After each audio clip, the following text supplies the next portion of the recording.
নমস্কার, আমি Moumita the Bong web চ্যানেলে তোমাদের স্বাগত। আজকের দিনটা কি বলবো, আজ যাচ্ছি চেন্নাই। সব কিছু রেডি হয়ে গেছে, ঘর বাড়ি সব গুছিয়ে ফেলেছি।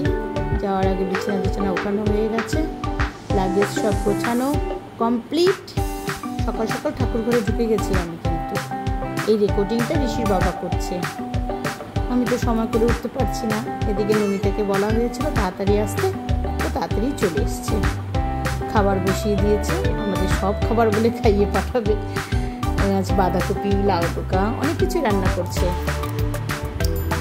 এখানে তো প্রচণ্ড গরম, জানি না চেন্নাইতে কিরকম গরম হবে। আর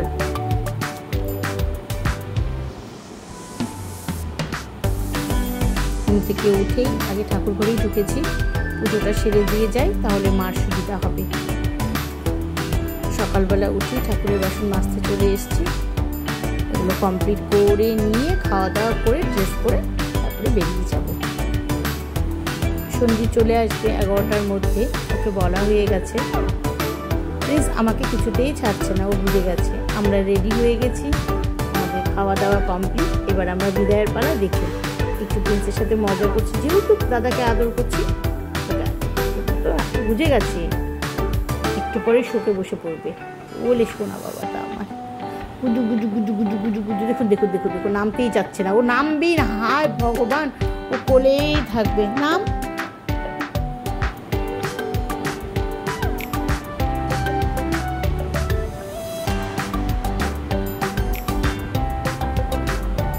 আদরের পালা শেষ হচ্ছে না। যবে থেকে ব্যাগ বের করেছি তখন থেকে ওর মন খারাপ, তখন থেকেই ধরে টানাটানি শুরু করে দিয়েছে।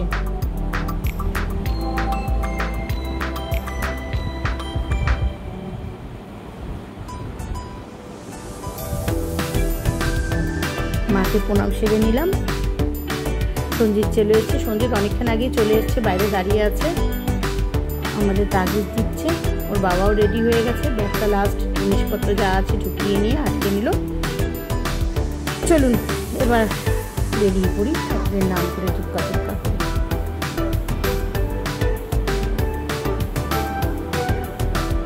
প্রিন্সের লাস্ট আদর খাচ্ছে ও বাবার কাছে। দুদিন পাবে না বাবাকে। ওরে বাবালে বাবালে বাবালে, কত চুপ কত চুপ। ওরে বাবালে সোনা পাখিটা, দুধ বাবাটা, ও সোনা ও সোনা।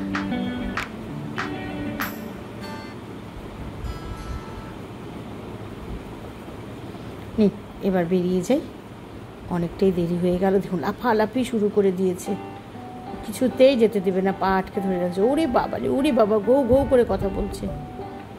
আমি যেহেতু ওর সাথে আহ্লাদি করে কথা বলছি, আমি চলে আসবো চলে আসবো, ব্যাস।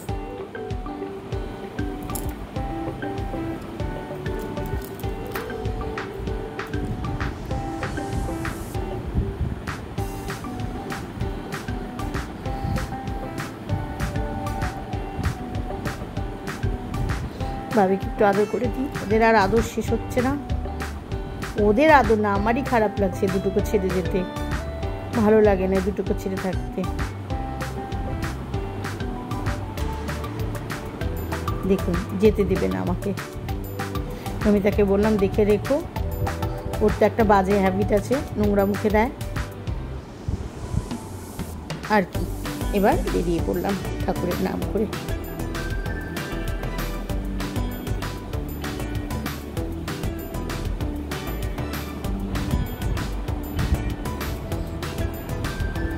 চলুন, যাওয়ার সময় নিচের বৌদিকে নক করে নিলাম যে বৌদি যাচ্ছি, বড় বৌদি আর মনা বৌদিকে।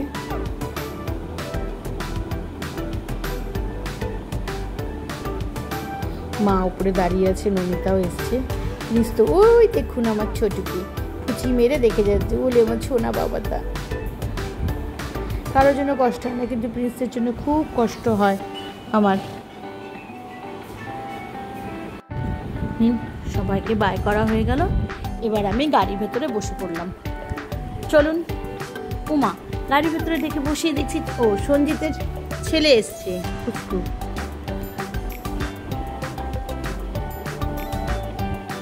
সবাইকে টাটা করলাম। বাবাও বসে পড়লো। চলো দুক্কা দুক্কা করে এবার বেরিয়ে পড়ি। সঞ্জিতের ছেলে এসছে, বেশ ভালোই আমাদের গাড়ির ভিতরটা মজা করে কাটলো। কি আলতো আলতো করে কথা বলে, খুব ভালো লাগলো। খুব সুইট ছেলেটা। বাবা সব বোঝে, 5 বছর বয়স এখনো হয়নি, দেখে মনেই হয় না। বাবা ও বলে এরোপ্লেন দেখতে এসছে ওর বাবার সাথে।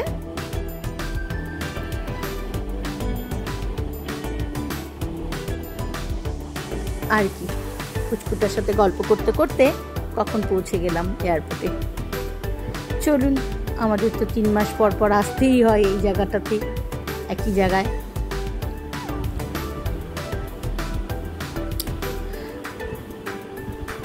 সব কিছু হয়ে গেল।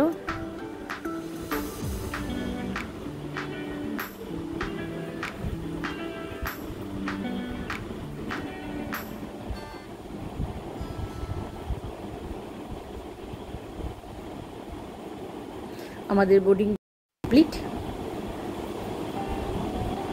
আর কিছুক্ষণ পরে ফ্লাইট ছেড়ে দেবে। খুব ভালো লাগলো। এয়ার ইন্ডিয়ার ভিতরটাও খুব সুন্দর, বেশ স্পেসিয়াস। এবার আমাদের এয়ার ইন্ডিয়ার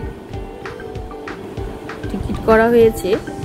প্রত্যেকবার ওই ইন্ডিগোতেই করা হয়, বেশিরভাগ চেন্নাইতে ইন্ডিগোতেই বেশি আমরা যাই, যাতায়াত করি।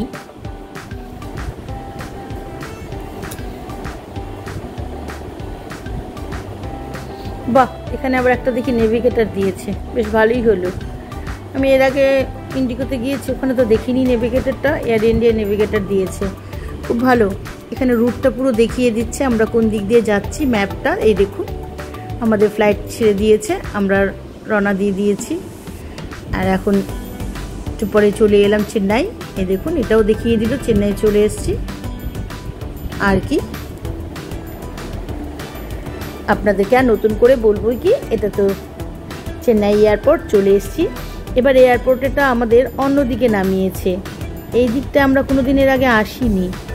আমাদের অন্য বেল্টের সামনে দাঁড় করিয়েছে। ঠিক আছে, আমরা লাগেজটা নিয়ে নিই। চলে এলাম রুমে।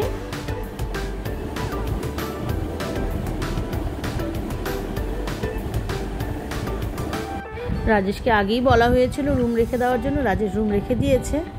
ওকে তো বলেই দিই, এখনও ড্রেস চেঞ্জ করিনি, ড্রেস চেঞ্জ করব। বিছনাপত্রগুলো আগে গুছিয়ে নিই, নিজেদের ঘরের চাদর পেতে নিলাম। আমার না খুব খিটখিটে লাগে হোটেলের চাদর, কখন কোন রুটি বসে, চেঞ্জ করে নিলাম। এবার সব গুছিয়ে নিয়ে নিজের ড্রেসটা চেঞ্জ করে নেব। একটা ব্যালকনি দিয়েছে। ব্যালকনি মানে কি, ওই একটু দেখা যায় রাস্তার এই পারটা। এখানে অনেকগুলো বাড়ি আছে, এগুলো ফ্ল্যাট নাই, পাশে একটা ফ্ল্যাট না, এটা বাড়ি। ওই একটু বসে টাইম কাটানো যাবে আর কি। এই যাই হোক, থাকবো তো 2-3 দিন, বেশি দিন তো এখন থাকার পালা না। আগে যেমন এসে 1 মাস 1.5 মাস থাকতাম, তখন এই ব্যালকনিটা খুব দরকার থাকতো, কারণ আমার কাপড় জামা বা একটু সময় না হলে বসে থাকতাম। আরেকটা জিনিস, এখানকার ওয়েদার এখন খুব ভালো দেখছি, একটুও গরম নেই। আমি তো অবাক, আমাদের ওখানে কি গরম বিচ্ছিরি, আর এখানে একটুও গরম অনুভব করছি না। আমি যে এতক্ষণ ধরে ব্যালকনিতে দাঁড়িয়ে আছি, আমার একটুও মনে হচ্ছে না যে গরম। বেশ সুন্দর হাওয়া, খুব ভালো ওয়েদার। একটু চেয়ারটাতে বসি, বেশ হাওয়া। ব্যালকনিতে কোনো ফ্যানও নেই, কিন্তু বেশ সুন্দর হাওয়া, বেশ ভালো লাগছে বসে থাকতে। না, ঘরে গিয়ে এবার চেঞ্জ করে নিই। বালিশের কভারগুলো এখনো চেঞ্জ করা হয়নি, বালিশের কভারগুলো চেঞ্জ করে নিয়ে নিজের ড্রেসটা চেঞ্জ করব। আর কি, এখানেই শেষ করছি। টাটা, ভালো থাকবেন।